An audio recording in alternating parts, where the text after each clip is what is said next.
2 weeks after my 25th birthday. It's a really big landmark in my head. I'm walking to class with my friends and I'm going like this in one eye and realize I can't see out of one eye. It's completely blurred. I went to one of my professors and sort of went through these things that I was going through, and I really vividly remember her eyes like widen, this major look of concern, and she was like, "You need to get that looked into." And everything after that escalated super fast.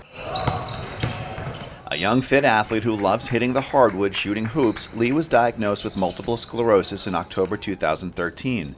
MS is an unpredictable and often disabling disease of the central nervous system and can result in blurred vision, tremors, and muscle paralysis.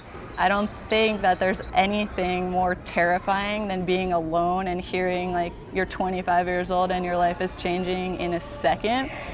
And you have to figure out how to still live the life that you really want to live and keep doing the things you love, but just finding different ways to manage them. For Leigh, that meant keeping up with the love of her life, basketball. I did go into this saying there are things I would be willing to give up in my day-to-day, and I am going to find a way that basketball stays in my life. I mean, everyone just has those things that they just love, and on the court I just feel this sort of like strength, like your jersey is sort of like a Superman cape. Leigh is a superhero in her own right. As a physical therapist, she uses her condition and the power of positivity to better help her patients. The hospital setting is definitely seeing patients at their weakest.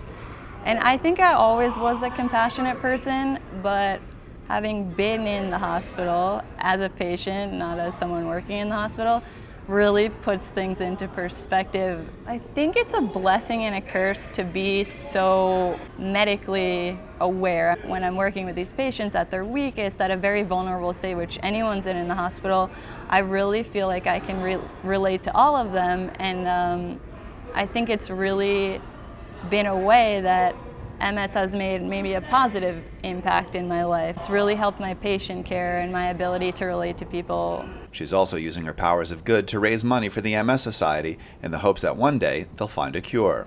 Maybe 2 months after I was diagnosed, and really I hadn't even begun to process everything. I don't know, I was maybe still in denial. I had a few friends from college say, "Oh, we found this event we really want to do for you. It's called Climb to the Top. You climb 66 flights to the top of Rockefeller Center." And I was like, well, if you guys are doing it, I want to do it. This year, Leigh and 33 people on Team Kaplan have raised close to $30,000 for the MS Society. You can't control anything about MS. It's the most frustrating thing that I don't know how I'm going to wake up. I don't know how I'm going to feel hourly. But this is a way that I can make a difference and feel like, you know, there's some reason all of this happened. I meet a lot of people now with MS, and they're just some of the strongest people I know. So it's not like, oh, I'm going to end up in a wheelchair in 10, 15 years the way it used to be, but it's still these people that are having to go through their lives and not give up the things that they love, but really find a different way to continue to do them. I don't want people with diseases like MS to be afraid what people are going to think, to be afraid that people are going to view them negatively. And I think if you're quiet about it and you hide it, that you can't make any difference and you can't change people's views on it.